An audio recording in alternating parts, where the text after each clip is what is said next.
আল্লাহর হাবিব বলেন, কোন উম্মত যদি আমার কোন উম্মত যদি 5 ওয়াক্ত নামাজ ঠিকমতো আদায় করে, 5 ওয়াক্ত নামাজের বিনিময়ে আমার আল্লাহ তাকে 5টা পুরস্কার দিয়ে দিবে। সুবহানাল্লাহ। 1 নাম্বার পুরস্কার, আমার রাসূল বলে, উম্মত 5 ওয়াক্ত নামাজ যদি ঠিকঠাক মতো আদায় করতে পারো, ইয়ারফাউ আনহু যিকাল আইশি, 1 নাম্বার তোমার জিন্দেগি থেকে আল্লাহু আকবার, আল্লাহ রিজিকের সংকীর্ণতা দূর করে দিবে। 2 নাম্বার পুরস্কার, ও আযাবাল কবরি, মৃত্যুর পরে তোমার জন্য কবরের আযাব খান আল্লাহ দূর করে দিবে। এই উম্মত, তোমার কবরে আমার আল্লাহ নামাজ পড়ার কারণে কবরের মধ্যে আল্লাহ আযাব দিবে না। দোস্ত, আযাব 2 প্রকার। একটা হাসর কিয়ামত কায়েম হওয়ার পর জাহান্নামের মধ্যে যাওয়ার পর স্থায়ী আযাব শুরু হয়ে যাবে। আর একটা হলো কবরের মধ্যে বান্দারে রাখার পর, মাটি চাপা দিয়ে আসার পর থেকেই বান্দার কবরের মধ্যে একটা আযাব আরম্ভ হয়ে যায়। ওই ব্যাপারে বিস্তারিত বলার এখন সময় নাই। বান্দার কবরের মধ্যে আযাব শুরু হয়ে যায়। আল্লাহর হাবিব বলে, উম্মত তুমি যদি ঠিকঠাক মতো 5 ওয়াক্ত নামাজ যদি আদায় করতে পারো, আমি রাসূল কথা দিলাম, আল্লাহ রাব্বুল আলামিন কবরের ওই ভয়াবহ আযাব থেকে আল্লাহ তোমার রেহাই দান করবে। 3 নাম্বার পুরস্কার, ওয়ায়ুতিহিল্লাহু তাআলা কিতাবাহু বিয়ামিনিহি, আল্লাহর হাবিব বলে, উম্মত কিয়ামতের কঠিন ময়দানে হাসরের মধ্যে আল্লাহ রাব্বুল আলামিন বেদিনদেরকে যখন বাম হাতে আমলনামাগুলা দিবে, শুধু তাই না, তার বাম হাতটাকে বুকের মধ্যখান দিয়া ছিদ্র করিয়া পিছনে নিয়ে আল্লাহ তার আমলনামাগুলা হাতে দিবে। ফেরেশতারা জিজ্ঞেস করবে, ওগো রব, সে তার আমলনামাগুলা কিভাবে পড়বে? তার চক্ষুগুলা সামনের দিকে, তার হাতটা পিছনের দিকে। ও রব, তার আমলনামাগুলা কিভাবে পড়বে? আমার আল্লাহ ওই দিন কহারিয়তের ডাক দিয়া, ওই দিন আল্লাহ গুসার ডাক দিয়ে বলবো, ফেরেশতা আমার বান্দার মাথাটারে ঘুরাইয়া একটা মোচড় দিয়া পিছনে নিয়ে দে, আমার বান্দার মাথাটাও আজকে পিছন দিকে ঘুরাইয়া দে। বান্দা তার আমলনামাগুলা বাম হাতে নিয়া আল্লাহু আকবার বুকের মধ্যখান দিয়ে ছিদ্র করিয়া পিছনে নিয়া তার আমলনামাগুলা বান্দা পড়বে। এমন ভয়ঙ্কর একটা চিত্র। আমার রাসূল বলে, উম্মত যদি 5 ওয়াক্ত নামাজ ঠিকঠাক মতো আদায় করতে পারো, কিয়ামতের ওই কঠিন ময়দানে হাসরের মধ্যে আমার আল্লাহ তোমার আমলনামাগুলা সামনে দিয়া ডান হাতে তোমারে দিয়ে দিবে। সুবহানাল্লাহ। দুরফশানি নে তেরে কতরু को दरिया कर दिया,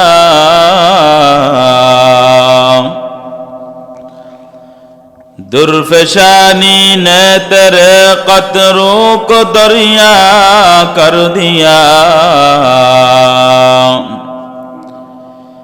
दिल को रोशन कर दिया, आँखों को बीना कर दिया, दिल को रोशन कर दिया, आँखों को बीना कर दिया। मुहम्मद ने आकर कुफ्र को मिटाया,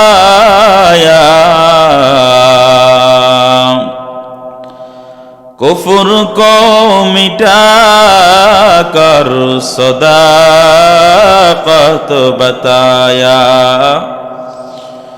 कुफ्र को मिटा कर सदाकत बताया। मुहम्मद की निशाना रखो दिल में हमेशा, ताके शवी मर्दे कमाल उम्मते मुस्तफा, ताके शवी मर्दे कमाल उम्मते मुस्तफा। আলহামদুলিল্লাহ। মহান রব্বুল ইজ্জত ওয়াল জালালের দরবারে লাখো কোটি শুকরিয়া আদায় করি যে মহান রব্বুল আলামিন অত্যন্ত দয়া করে, মায়া করে, মহাব্বত করে। আজকের এই পবিত্র জুমার দিনে আল্লাহ রব্বুল আলামিন আমাদের মতো নগণ্য আল্লাহ পাকের কিছু গোলামদেরকে পৃথিবীর হাজারো কাজ থেকে বিরত রেখে, হাজারো মানুষ থেকে যাচাই বাছাই করে আল্লাহ রব্বুল আলামিনের মুহাব্বতের বান্দা হিসাবে মনোনীত করে আল্লাহ পাক রব্বুল আলামিনের ঘর মসজিদে আসার, বসার, কোরআন ও হাদিসের কিছু কথা বলার ও শোনার তৌফিক দান করেছেন। এজন্য আমরা প্রত্যেকেই অন্তরের অন্তঃস্থল থেকে আল্লাহ রব্বুল আলামিনের শুকর আদায় করতে আমরা প্রত্যেকেই পড়ি আলহামদুলিল্লাহ। গত 3 জুমা পর্যন্ত আমরা মেরাজের আলোচনা করছিলাম। যেহেতু রজব মাস প্রায় শেষ পর্যায়ে, সামনেই শাবান, তারপরে রমাজান। মেরাজের আলোচনা করতে গিয়ে আমরা শেষ পর্যন্ত রাসূলুল্লাহ সাল্লাল্লাহু আলাইহি ওয়াসাল্লামকে আল্লাহ রাব্বুল আলামিন আরশে আজিমের মধ্যে বিদায়ের মুহূর্তে সবচাইতে বড় হাদিয়া উম্মতে মুহাম্মদের জন্য নামাজ দিয়েছিলেন। এই পর্যন্ত আমরা আলোচনা করেছিলাম। তো আল্লাহ রাব্বুল আলামিন এই নামাজ নিয়ে নবীকে পৃথিবীর মধ্যে প্রেরণ করেছেন। কথা হলো, ইসলামের বুনিয়াদ হলো 5টি। কয়টি? 5টি।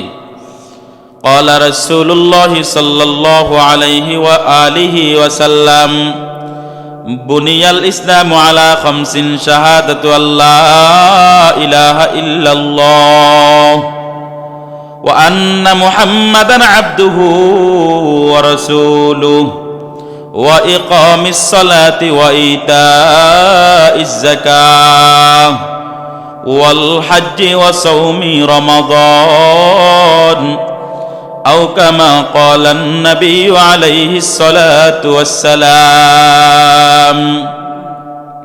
আল্লাহর হাবিব সাল্লাল্লাহু আলাইহি ওয়াসাল্লাম হাদিসের মধ্যে বলেন, 5টি খুঁটির উপরে ইসলাম নামক এই ধর্মটা দাঁড়িয়ে আছে। ইসলাম 5টি খুঁটির উপরে দাঁড়িয়ে আছে। তার মধ্য থেকে 1 নাম্বার হলো কালিমা। 1 নম্বরে কি? কালিমায়ে শাহাদা।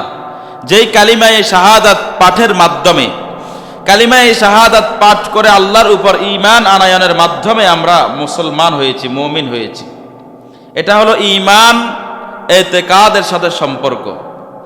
2 নাম্বার, ওয়া ইকামিস সালাহ, নামাজ কায়েম করা। ঈমানের 2 নাম্বার কাজ হইল বান্দার নামাজ কায়েম করা। 3 নাম্বার, ওয়া ইতাইজ যাকাহ, যাকাত আদায় করা। 4 নাম্বার, ওয়াল হজ, হজ আদায় করা যদি সামর্থ্য থাকে। 5 নাম্বার, ওয়া সাওমি রমাদান, রমজানের রোজা রাখা। তার মধ্য থেকে 4টি বিষয় আল্লাহ রাব্বুল আলামিন ওহীর মাধ্যমে আমার আপনার দয়াল নবী, মায়ার নবীকে জানিয়ে দিয়েছেন।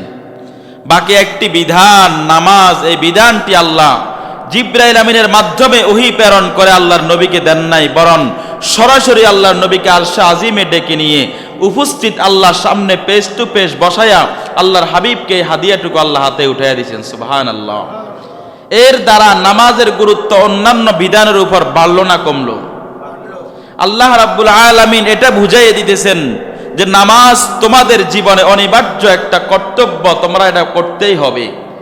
একজন সুস্থ বালেগ, সুস্থ মস্তিষ্কের অধিকারী একজন বান্দার উপরে নামাজ যেই কোনো হালাতে পড়তেই হবে, এটা ফরজ। দাঁড়ায়া পড়তে না পারলে বইসা পড়তে হবে, বইসা পড়তে না পারলে শোয়ার মাধ্যমে হলেও নামাজ পড়ার বিধান আছে। শুয়া থাকিয়া শুধু ইশারা ইঙ্গিতের মাধ্যমে নামাজ পড়তে হবে, নামাজ মাপ নাই। কারোর জন্য নামাজ মাপ নাই। এজন্য নামাজের এত গুরুত্ব। আল্লাহ রাব্বুল আলামিন আল্লাহর নবীকে আরশে আজিমে নিয়া সরাসরি বন্ধুকে তার সামনে বসায়া আল্লাহ এই নামাজের হাদিয়াটুকু উম্মতে মুহাম্মাদের জন্য প্রেরণ করে দিয়েছেন। এজন্য নামাজ পড়ার জন্য কোনো অজুহাত নামাজের জন্য চলে না। ব্যবসায়িক কাজে দেরি হয়ে গেছে, এই জন্য নামাজ পড়তে পারি নাই। ঘুম থেকে উঠতে পারি নাই, এই জন্য নামাজে শরিক হইতে পারি নাই। খেতে খামারে কাজ ছিল, এই জন্য নামাজে শরিক হইতে পারি নাই। এমন অজুহাত তো অনেক দূরের কথা। সামান্যতম ন্যূনতম কোনো অজুহাত নামাজের ক্ষেত্রে বান্দার চলে না। রমজানের রোজা তাও বছরে একবার 30 দিন, বছরে 30 দিন বা 29 দিন, বছরে একবার। হজ কারো উপরে সামর্থ্য থাকলে তার উপরে ফরজ হয়, না হয় অন্য কারো উপরে ফরজ হয় না। এরপরে ওয়াইতাইজ যাকাত, যাকাত প্রত্যেকটা মুমিন মুসলমানের উপর ফরজ হয় না, যাদের সামর্থ্য আছে নেসাব পরিমাণ মালের মালিক তাদের উপর ফরজ। সুতরাং নামাজ এটা ধনী গরিব বুঝে না, সুস্থ অসুস্থ বুঝে না, এটার কোনো অজুহাত নাই। প্রত্যেকটা মুমিন মুসলমান বালেগ সুস্থ মস্তিষ্কের অধিকারী প্রতিটা মুসলমানের উপর নামাজ অনিবার্য কর্তব্য, এটা করতেই হবে, পড়তে হবে।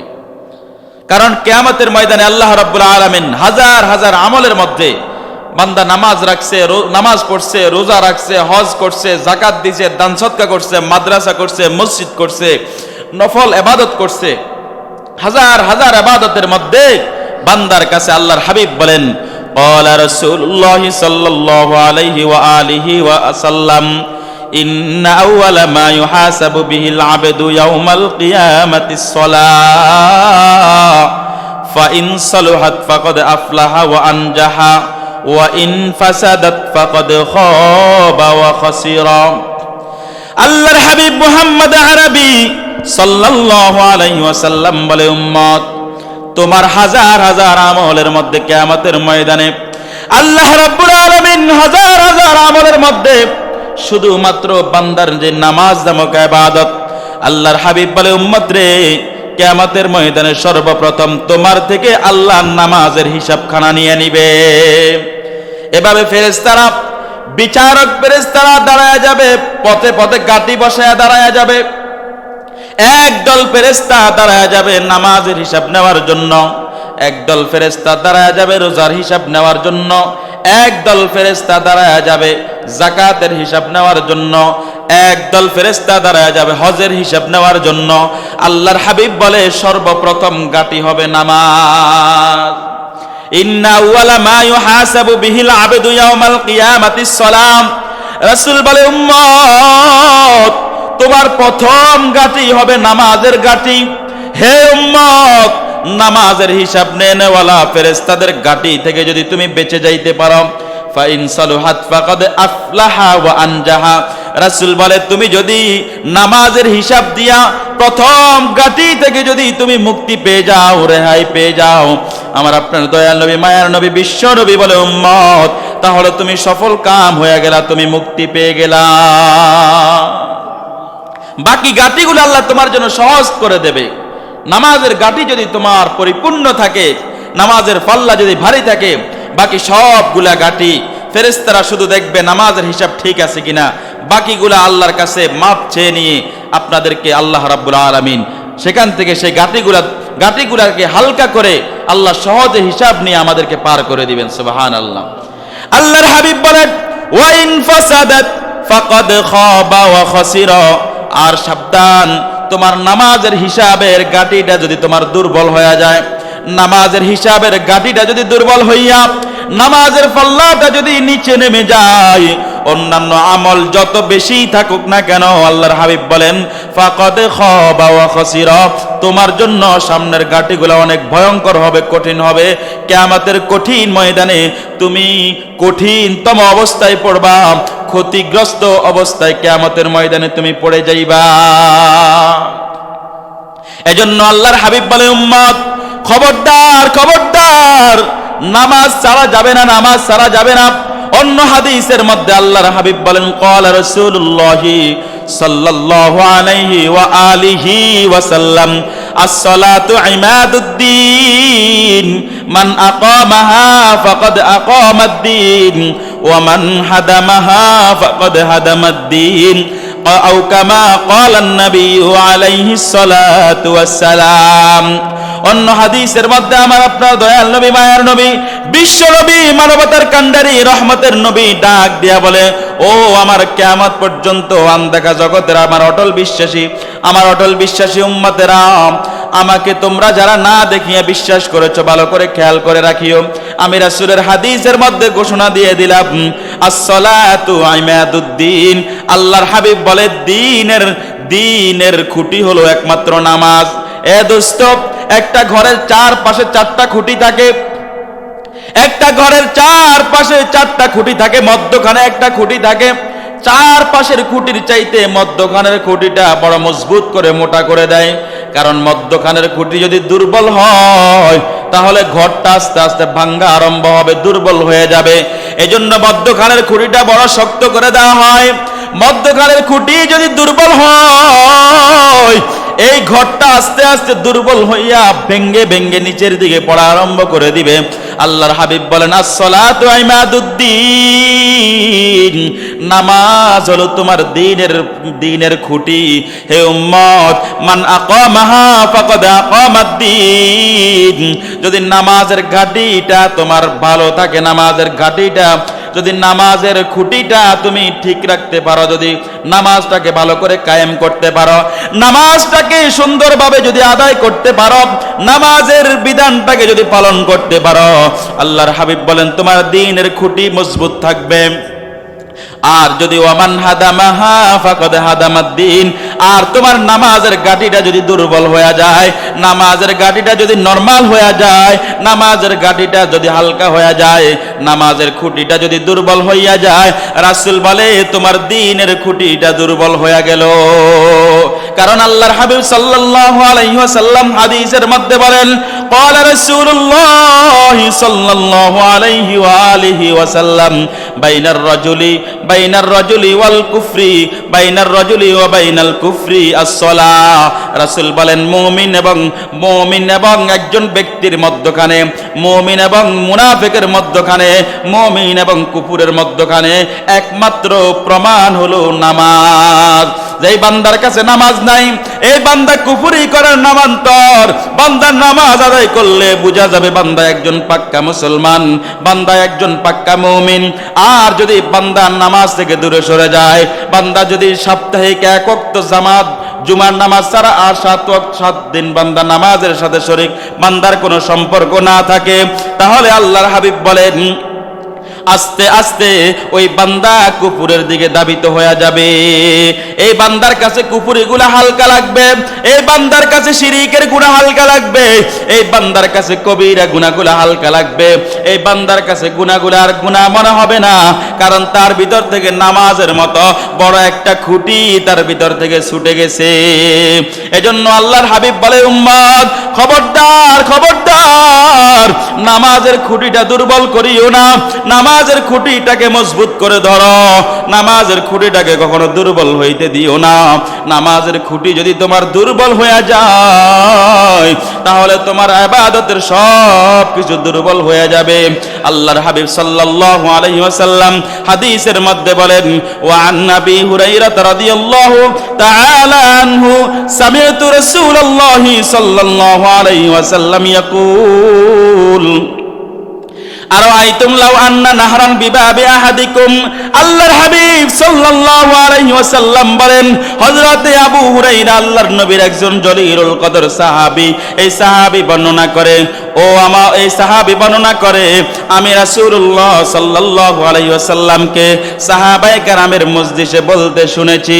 আল্লাহর হাবিব বলেন, লাউ আরাআইতুম লাউ আন্না নাহরান বিবাবি আহাদিকুম, ও আমার সাহাবীরা, তোমরা আমার একটা বিষয়ে জবাব দাও। তোমাদের মধ্যে কোনো একজন ব্যক্তির ঘরের সামনে যদি একটা পুকুর থাকে, একটা কূপ থাকে, একটা পুকুর থাকে, আর ওই ব্যক্তি যদি ওই পুকুরের মধ্যে ইয়াগতাসিলু ফীহি কুল্লা ইয়াউমিন 5 মাররাতিন, আর ওই ব্যক্তি যদি ওই পুকুরের মধ্যে দৈনন্দিন 5 বার গোসল করে, 5 বার গোসল করে, কয়বার? ওই ব্যক্তি যদি দৈনন্দিন নিয়ম করে ওই পুকুরের মধ্যে 5 বার গোসল করে, ও আমার সাহাবীরা তোমরা আমারে জবাব দাও, হাল ইয়াবকা মিন দারনিহি শাই, ও আমার সাহাবীরা তোমরা আমারে জবাব দাও, একজন ব্যক্তির ঘরের সামনে একটা পুকুর থাকার কারণে আর ওই পুকুরের মধ্যে দৈনন্দিন 5 বার গোসল করার কারণে তার শরীরের মধ্যে বিন্দু পরিমাণ নাফাকি ময়লা থাকবে কিনা? সাহাবায়ে কেরাম এক কণ্ঠে সমস্যার জবাব দিয়া বললেন, ক্বালু লা ইয়াবকা মিন দাররিহি শাই। ওগো নবীজি, তার দেহের মধ্যে, তার শরীরের মধ্যে আর একটা বিন্দু পরিমাণ নেফাকি থাকবে না, একটা বিন্দু পরিমাণ ময়লা তার শরীরের মধ্যে থাকবে না। কারণ একটা ব্যক্তি 5 বার গোসল করার পরে তার শরীরের মধ্যে ময়লা থাকার আর প্রশ্নই আসে না। আল্লাহর হাবিব সাল্লাল্লাহু আলাইহি ওয়াসাল্লাম বলেন, ক্বালা রাসূলুল্লাহ সাল্লাল্লাহু আলাইহি ওয়াসাল্লাম, ক্বালা ফাযালিকা মাতালুল খামসিস সালাওয়াত ইয়ামহুল্লাহু বিহিন্নাল খতায়া। আল্লাহর হাবিব বলে, উম্মত, সেরকম ঠিক তেমনি ভাবে নামাজ তার উদাহরণ। কোন বান্দা যদি তার বাড়ির সামনে মসজিদ থাকার পরে যদি জামাতের সাথে গিয়ে ওই মসজিদের মধ্যে 5 ওয়াক্ত নামাজ যদি ঠিক মতো আদায় করে, হে উম্মত, তার দেহের মধ্যে এক বিন্দু পরিমাণ গুনাহ আর বাকি থাকবে না। কারণ আল্লাহর হাবিব বলেন, ও আমার উম্মত, ও আমার সাহাবীরা, ভালো করে শুনে রাখো, নামাজ বান্দার গুনাহগুলোরে হালকা করে দেয়, নামাজ বান্দার গুনাহগুলোকে জড়ায়া জড়ায়া পালায়া দেয়। বান্দা যখন নামাজ পড়ে, বান্দার শরীরের গুনাহগুলা, সগীরা গভীরা যত গুনাহ আছে, বান্দার গুনাহগুলো আস্তে আস্তে জোরে জোরে পড়ে যাইতে থাকে।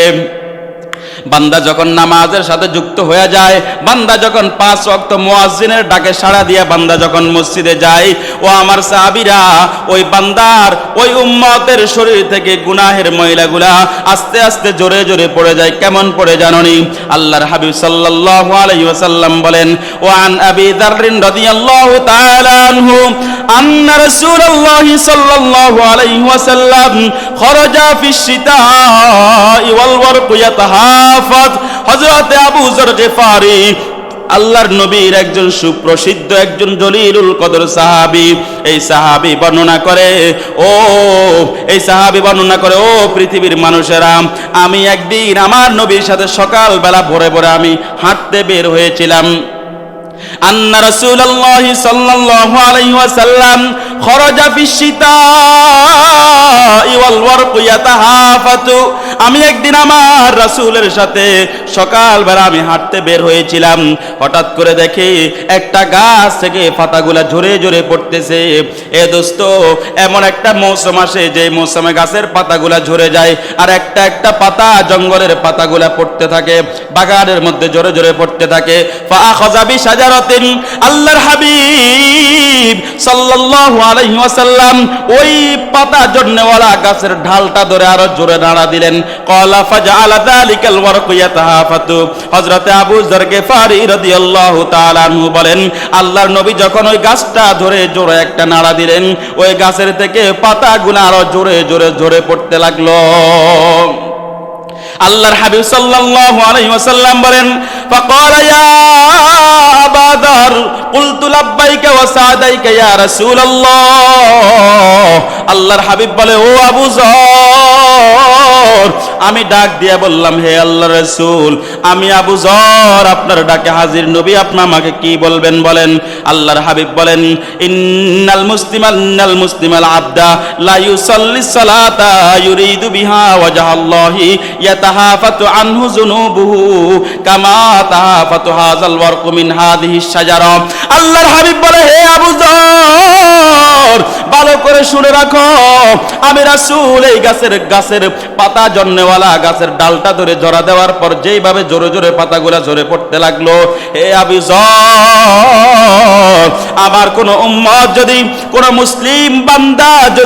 মুসলিম বান্দা বান্দি যদি এভাবে নামাজ আদায় করে, ইন্নাল আবদাল মুসলিমা লা ইউসাল্লি সালাতা ইউরিদু বিহা ওয়াজহাল্লাহ, আমার কোন উম্মত, আমার আল্লাহর কোন বান্দা যদি, কোন মুসলমান বান্দা যদি, বান্দা বান্দি যদি আল্লাহর রাজি খুশি করার জন্য, আল্লাহর সন্তুষ্টি অর্জন করার জন্য, আল্লাহকে খুশি করার জন্য কোন বান্দা বান্দি যদি নামাজ আদায় করে, ইয়াতাহাফাতু আনহু যুনুবুহু কামা তাহাফাতুম হাদাল ওয়ারকু মিন হাযিহি শাজারা, তার শরীর থেকে গুনাহগুলা এমন ভাবে জোরে জোরে জোরে জোরে পড়তে থাকবে, যেভাবে এই শুকনা পাতাওয়ালা গাছ থেকে আমি নাড়া দেওয়ার কারণে জোরে জোরে পাতাগুলা ঝরতেছিল। সুবহানাল্লাহ।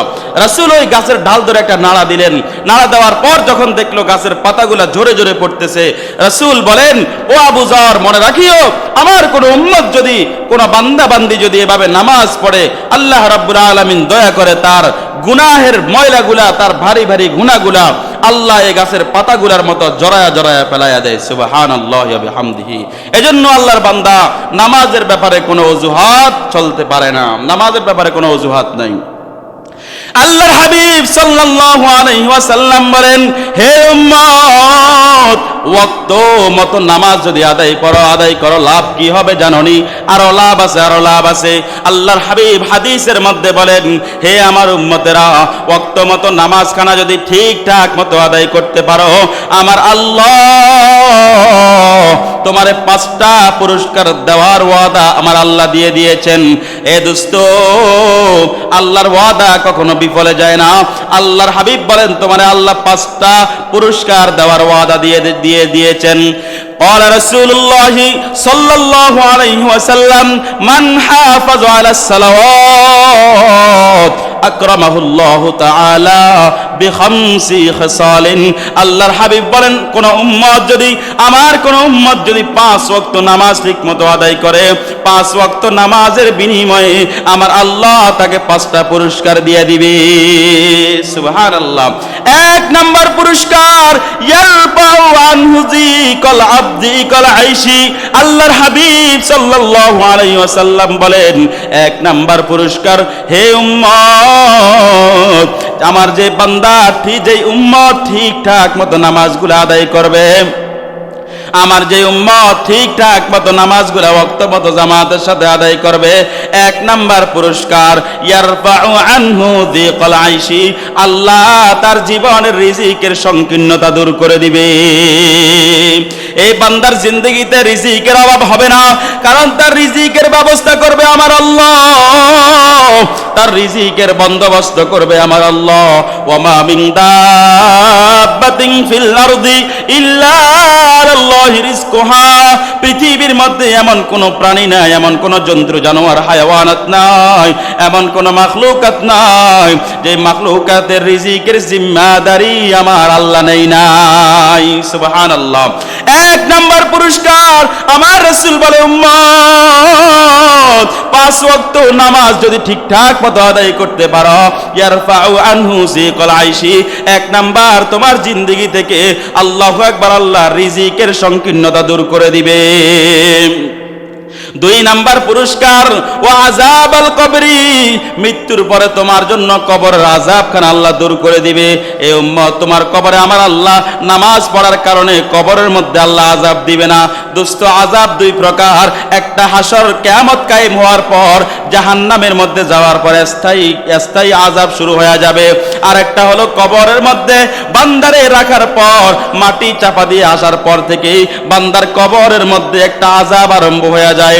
ওই ব্যাপারে বিস্তারিত বলার এখন সময় নাই। বান্দার কবরের মধ্যে আযাব শুরু হয়ে যায়। আল্লাহর হাবিব বলে, উম্মত, তুমি যদি ঠিকঠাক মতো 5 ওয়াক্ত নামাজ যদি আদায় করতে পারো, আমি রাসূল কথা দিলাম, আল্লাহ রাব্বুল আলামিন কবরের ওই ভয়াবহ আযাব থেকে আল্লাহ তোমার রেহাই দান করবে।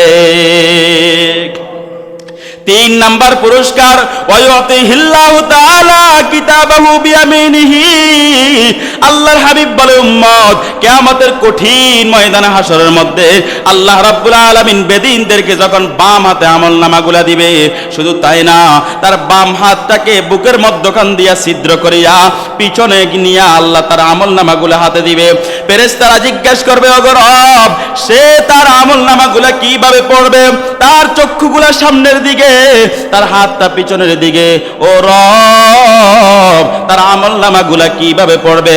আমার আল্লাহ ওই দিন কহারিয়তের ডাক দিয়া, ওই দিন আল্লাহ গুসার ডাক দিয়ে বলবো, ফেরেশতা আমার বান্দার মাথাটারে ঘুরাইয়া একটা মোচড় দিয়া পিছনে নিয়ে দে, আমার বান্দার মাথাটাও আজকে পিছন দিকে ঘুরাইয়া দে। বান্দা তার আমলনামাগুলা বাম হাতে নিয়া, আল্লাহু আকবার, বুকের মধ্যখান দিয়া ছিদ্র করিয়া পিছনে নিয়া তার আমলনামাগুলা বান্দা পড়বে। এমন ভয়ঙ্কর একটা চিত্র। আমার রাসূল বলে, উম্মত যদি 5 ওয়াক্ত নামাজ ঠিকঠাক মতো আদায় করতে পারো, কিয়ামতের ওই কঠিন ময়দানে হাসরের মধ্যে আমার আল্লাহ তোমার আমলনামাগুলা সামনে দিয়া ডান হাতে তোমারে দিয়ে দিবে। সুবহানাল্লাহ। 4 নাম্বার পুরস্কার আল্লাহর হাবিব বলেন, যদি নামাজখানা ঠিকঠাক মতো আদায় করতে পারো, আল্লাহর হাবিব বলেন, ওয়ায়ামুরু আলা সিরাতি কাল বারকি। হে উম্মত, নামাজখানা যদি তুমি আদায় করতে পারো, মনে রাখিও কিয়ামতের দিন ভয়াবহ একটা অবস্থা হবে। ফুলসিরাতের গোড়ায় চুলের চাইতে চিকন, ধারালো চুরির চাইতে আরো বেশি ধারালো, এত ধারালো একটা ফুল দিয়া তোমাকে পার হইতে হবে। আল্লাহর হাবিব বলে, তুমি যদি 5 ওয়াক্ত নামাজ ঠিকঠাক মতো আদায় করতে পারো, ওয়ায়ামুরু আলা সিরাতি কাল বারকি, আল্লাহ তোমাকে ওই ফুলসিরাত খানা বিদ্যুৎ গতিতে তোমারে পার করে দিবে। 5 নাম্বার পুরস্কার আল্লাহর হাবিব বলে, উম্মত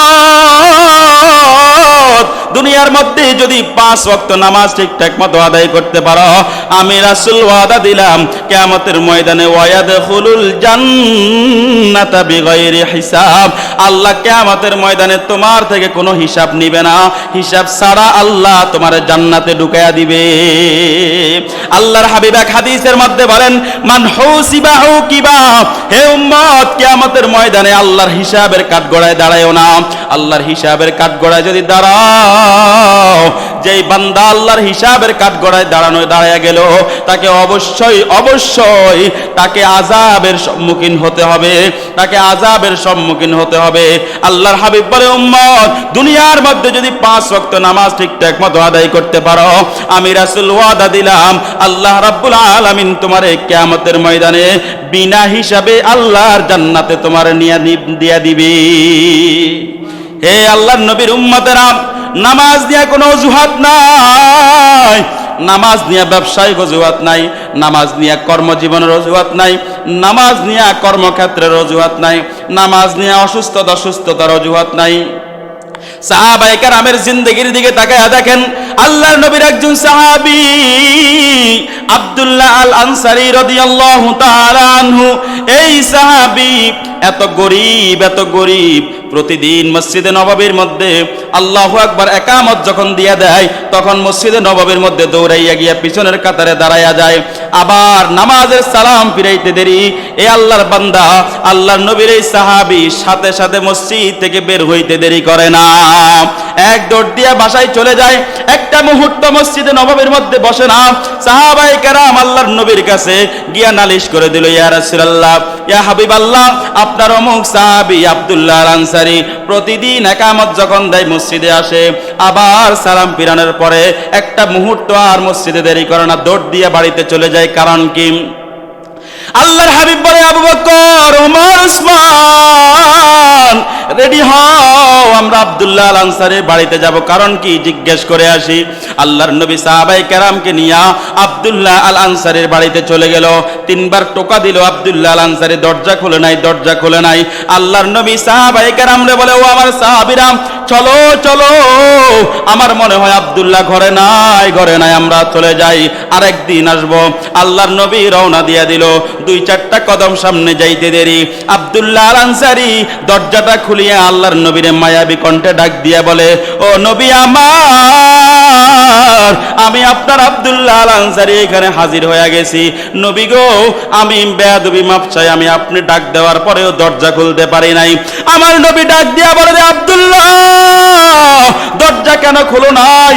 তার আগে জবাব দাও, প্রতিদিন মসজিদে নববীর মধ্যে গিয়া কেন তাড়াতাড়ি তুমি মসজিদে নববীর থেকে চলে আসো? সবার শেষে কেন মসজিদে নববীর মধ্যে তুমি প্রবেশ করো, সবার আগে কেন মসজিদে নববীর থেকে বের হও, জবাব দাও। আব্দুল্লাহ আল আনসারী চোখ দিয়া টপ টপ করে পানি পালাইয়া আমার নবীর ডাক দিয়া বলে, নবী আমার, আমি আব্দুল্লাহ আল আনসারীর জিন্দেগির কাহিনীটা তো আপনি জানেন না। ও নবী, আমার ঘরে আমি আর আমার স্ত্রী দুইজন মানুষ, আমাদের দুইজনের মিলাইয়া মাত্র একটা কাপড়, দুইটা কাপড়ও নাই। নবী আমার, মসজিদে নববীর মধ্যে যখন বেলাল আযান দেয় আমি আব্দুল্লাহ আল আনসারী ঘরের মধ্যে থাকতে পারি নাই। ইয়া রাসূলুল্লাহ, আমি আমার চোখের নিচে বড় একটা গর্ত করে রেখেছি। আযান যখন মসজিদে নববীর মধ্যে হইয়া যায় আমি আব্দুল্লাহ আল আনসারী আমার স্ত্রীকে ওই গর্তের ভিতরে উলঙ্গ অবস্থায় রেখা আমি আব্দুল্লাহ আল আনসারী দৌড়াইয়া গিয়া আপনি নবীর পিছনে নামাজে আমি শরীক হইয়া যাই। ইয়া রাসূলুল্লাহ, শুধু তাই না, নামাজের পরে আমি দৌড়াইয়া কেন চলে আসি আপনি জানেননি? আমি যখন ঘরের মধ্যে দৌড়াইয়া আসি আমি আবার উলঙ্গ হইয়া ওই গর্তের ভিতরে বসে থাকি, আর আমার স্ত্রী এই কাপড়টা পরিয়া আমার স্ত্রী নামাজ আদায় করে। ইয়া রাসূলুল্লাহ, শুধু তাই না, এই যে কিছুক্ষণ আগে আপনি আমাকে ডাক দিছেন, তিনবার ডাক দেওয়ার পরেও আমি আব্দুল্লাহ ঘর থেকে বের হইতে পারি নাই। কারণ কি জানেননি নবী আমার? আমি ওই মুহূর্তে উলঙ্গ অবস্থায় গর্তের ভিতরে ছিলাম, আর আমার স্ত্রী এই কাপড়টা পরে নামাজরত অবস্থায় ছিল। এজন্য আপনি নবীর ডাকে আমি আব্দুল্লাহ সাড়া দিতে পারি নাই। এ দোস্ত, চিন্তা করে দেখো, আল্লাহর নবীর সাহাবী মাত্র একটা কাপড় দিয়া সন্তানগুলারে খাওয়াইতে পারে না, এত গরিব একটা কাপড় দিয়াও নামাজ মিস করে না মসজিদে নববীতে। আল্লাহর নবীর চোখ দিয়া টপ টপ করে পানি পড়ে। আল্লাহর নবী রওনা দিয়া দিছে। আরে আবু বকর, ওমর, আলী, ওসমান ওই যে আব্দুল্লাহ আল আনসারীর ডাক দিয়া বলে, রে আব্দুল্লাহ আল আনসারী, আমার নবীর দিনের মধ্যে কি এমন ব্যথা দিছো? আমার নবীর চোখ দিয়া কেন রে টপ টপ করে পানি পড়ে? আব্দুল্লাহ আল আনসারী ডাক দিয়া বলে, এরে নবীর সাহাবীরা, আমি আমার নবীর কোনো কষ্ট দিই নাই রে। এরে নবীর সাহাবীরা, তোমরা আমার নবীর কাছে নালিশ করেছ। আমি আব্দুল্লাহ প্রতিদিন মসজিদে সবার শেষে যাই, সবার আগে আসি। আমার নবী যখন আমার জিজ্ঞেস করছে কারণ কি, আমি বলছি, ইয়া রাসূলুল্লাহ, আমার ঘরে মাত্র একটা কাপড়, দুইটা কাপড় নাই। আমি যখন মসজিদে যাই আমার স্ত্রীর গর্তের ভিতরে বসাইয়া, আমার স্ত্রীর উলঙ্গ অবস্থায় গর্তের ভিতরে বসাইয়া আমি আব্দুল্লাহ আল আনসারী মসজিদের দিকে যাই। আবার যখন সালাম ফিরাই আমি আর একটা মুহূর্ত আমি থাকতে পারি না, দৌড়াইয়া আসিয়া উলঙ্গ হইয়া গর্তের ভিতরে আমি ঢুইকা যাই। আমার স্ত্রী এই কাপড়টা পরিয়া নামাজ পড়ে। আমি আমার নবীর এই কথা বলেছি, আর কিচ্ছু বলি নাই। আমার নবী জাজ্জার করিয়া কান্দে, আবু বকর, উসমান, আলীও কান্দে। আর নবীর সাহাবী এত কষ্ট করে কিভাবে আবার মসজিদে নববীর মধ্যে গিয়ে নামাজ আদায় করে? আমার মায়ের নবী কান্না জড়িত কণ্ঠে কান্না করতে করতে একটু সামনের দিকে রওনা দিয়া দিছে। দেখতেছে একটা খেজুর গাছ, খেজুর গাছের গোড়ায় দুইটা ছোট ছোট বাচ্চা, এই বাচ্চাগুলারে কে যেন রশি দিয়া বেঁধে রাখছে, আর বাচ্চাগুলা জাজ্জার করে কান্দে। আমার মায়ার নবী রহমাতুল্লিল আলামিন ওই বাচ্চাগুলার কাছে গিয়া বইসে গিয়া আমার নবী তাদের মাথায় হাত দিয়া জিজ্ঞেস করে, হে কলিজার টুকরা সন্তান, তোমাদের বাবাকে, তোমাদের মাকে তোমরা কেন ওই গাছের গোড়ায় তোমাদেরকে কে বেঁধে রাখছে? কেন তোমরা জাজ্জার করিয়া কান্না করতেছ? কি তোমার মনের দুঃখ? কে তোমাদেরকে বেঁধে রাখছে? ওই দুইটা সন্তান কান্না করতে করতে জাজ্জার করিয়া কান্দে। আর আমার মায়ের নবীরে ডাক দিয়া বলে, ও নবী আমার, আমাদেরকে আপনি বুঝি চিনেন না? আমরা কে আপনি জানেননি? আপনি জানেননি বলে কে? বলে, ইয়া রাসূলুল্লাহ, ইয়া হাবিবাল্লাহ, রহমতের নবী, আপনি এই যে কিছুক্ষণ আগে আব্দুল্লাহ আল আনসারীর বাড়ির থেকে আপনি বের হইছেন। ওগো নবী, আমরা দুইজন হইলাম আব্দুল্লাহ আল আনসারীর সন্তান। নবী আমার বড় ক্ষুধার্ত, আমাদের পেটে কোনো খাবার নাই, আমার বাবা আমাদেরকে কোনো খাবার দিতে পারে না। ইয়া রাসূলুল্লাহ, এই যে খেজুর গাছটা দেখতেছেন, একটা ইহুদির খেজুর গাছ, এই খেজুর গাছ থেকে প্রতিদিন সকালবেলা কয়েকটা খেজুর জোরে জোরে পড়ে যায়।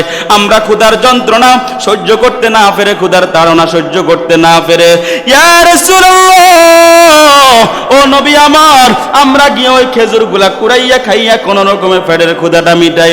নবী আমার বাবা আব্দুল্লাহ এটাও সহ্য করতে পারে না। আমার বাবা বলে, ইহুদির গাছ থেকে আমরা কেন খেজুর খাই? আমরা নাকি হারাম খাই?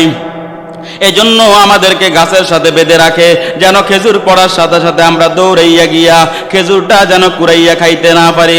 নবী আমার, আপনি বলেন আমরা ছোট ছোট দুটা মাসুম বাচ্চা, ইয়া রাসূলুল্লাহ আমাদের পেটে যখন ক্ষুধা লাগে, নবী আমার হালাল কারে কয় হারাম কারে কয় আমরা কেমনে বুঝবো? ও নবী আমার বাবা আব্দুল্লাহ আমাদেরকে দৈনন্দিন 3 বেলার মধ্যে 1 বেলাও ঠিক মতো খাবার দিতে পারে না। নবী আমার, আপনার সাহাবী আব্দুল্লাহ এত গরিব। আমার নবী কান্না করতে করতে সাহাবীদেরকে ডাক দিয়ে বলে, এরে আমার সাহাবীরা, কে পারবা আমার এই খেজুর গাছটা ক্রয় করে দিতা? আমি নবীরে দাও, কিয়ামতের ময়দানে আমি নবী তোমারে আল্লাহর পক্ষ থেকে খেজুরের একটা বাগান কিনে নিয়ে দেব, তোমারে আমি রাসূলের সাথে জান্নাতে রাখবো। এই কথা শোনার পর হযরত উসমান দৌড়াইয়া চলে গেছে ইহুদির বাড়িতে। ও ইহুদি ভাই, কি চাও কি চাও? আমার খেজুর গাছটা দিয়ে দাও। আমার নবী বলছে আমার খেজুর গাছটা লাগবে, তুমি আমার কাছে কি চাও? ইহুদি ডাক দিয়া কয়, আজকে এই সুযোগের সদ্ব্যবহার। এ উসমান, মদিনার সবচাইতে ধনী ব্যক্তি তুমি, তোমার ওই যে ওখানে 200 খেজুর গাছওয়ালা একটা বাগান আছে, ওই 200 খেজুর গাছওয়ালা বাগানটা যদি আমারে দাও, আমি ইহুদি তোমার এই খেজুর গাছটা দিয়ে দিব। হযরতে ওসমান দ্বিতীয়বার চিন্তা করে নাই, দ্বিতীয়বার চিন্তা না করিয়া ওই ইহুদিরে ওই 200 খেজুর গাছওয়ালা খেজুরের বাগানটা দিয়ে দিয়া ওই ইহুদির থেকে এক কথায় ওই খেজুরের গাছটা নিয়ে নিল, নিয়ে আমার রাসূলকে দিয়ে দিল। ইয়া রাসূলুল্লাহ, আপনার জন্য আমি খেজুর গাছ নিয়ে আসছি। আমার রাসূল ওই 2টা মাসুম বাচ্চাকে মুক্ত করে দিয়ে বলে, যাও, আজকে থেকে এই খেজুর গাছগুলো তোমার। হে আমার দোস্ত, আমার কলেজের টুকরা যুবকেরা, আমার মুসল্লিয়ানে কেরাম, এত কষ্ট করার পরেও একটা কাপড় দিয়া কোনো খাদ্য ছিল না, খাবার ছিল না, এর পরেও সাহাবায়ে কেরাম 1 ওয়াক্ত নামাজ কাজা করে নাই, 1 ওয়াক্ত নামাজ ছাড়ে নাই। আয়ে মুসলমানো সুনো দিল সে জরা, আয়ে মুসলমানো সুনো দিল সে জরা, ওয়াক্ত ফর করলো নামাজ আপনি আদা, ওয়াক্ত আয়ে জিস গড়ি পড়লো নামাজ, ওয়াক্ত আয়ে জিস গড়ি পড়লো নামাজ, याद हक से हो ना हरगिज़ बेनियाज, वक्त को टलने न दो तुम ज़ीनार, वक्त को टलने न दो तुम ज़ीनार, छोड़ दो दुनिया के उस दम कारेबार, छोड़ दो दुनिया के उस दम कारेबार, फजर ज़ोहर असर मगरिब और इशा, हो हुजूर क़ल्ब से पचवा अदा, हो हुजूर क़ल्ब से पचवा अदा, सर झुकाना है निशा इस्लाम का, रुतबा सबसे है बड़ा इस काम का, जुल्मत दिल दूर करती है नमाज, जुल्मत दिल दूर करती है नमाज, नूर ईमा दिल में भरती है नमाज, नूर ईमा दिल में भरती है नमाज, गर करूंगी तुम नमाजी सब अदा, गर करोगी तुम नमाजी सब अदा, बख्श देगा रब तुम्हारा सब खता, बख्श देगा रब तुम्हारा सब खता। এজন্য আল্লাহর বান্দারা, সময় শেষ হয়ে গেছে, যে কথাগুলো বললাম আমরা ইনশাআল্লাহ না ফাজাইলে নামাজ এবং মাসাইলে নামাজ 2 ভাগে বিভক্ত করে আমরা আলোচনাগুলো ইনশাআল্লাহ সামনে অগ্রসর হব। যেই পর্যন্ত বললাম, যে কথাগুলো বললাম, আল্লাহ আমাদেরকে এই কথাগুলোর উপর আমল করে 5 ওয়াক্ত পাক্কা আমাদেরকে পাঞ্জেগানা মুসল্লি হিসাবে কবুল করে নেন, বলেন আমিন। 5 ওয়াক্ত নামাজের তাবেদারি করে 5 ওয়াক্ত নামাজ যেন আমরা ইমামের পিছনে জামাতের সাথে আমরা আদায় করতে পারি, আল্লাহ আমাদেরকে সেই তৌফিক দান করেন, বলেন আমিন। ওয়া আখিরু দাওয়ানা আনিল হামদুলিল্লাহি রাব্বিল আলামিন।